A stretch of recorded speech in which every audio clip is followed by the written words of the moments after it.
If you are removing existing wood flooring, wear proper safety gear and gather the necessary equipment before beginning. Once your old flooring has been removed, check to see if your subfloor is level.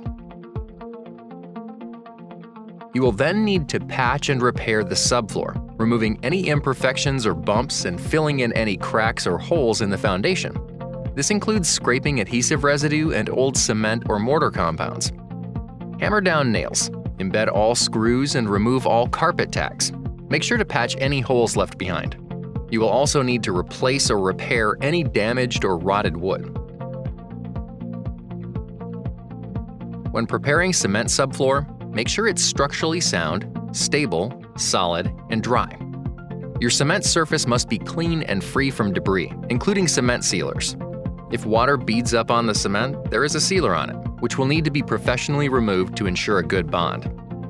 Check for dips within 10-foot spans using a 4 to 6 foot level, and use a self-leveling underlayment where needed.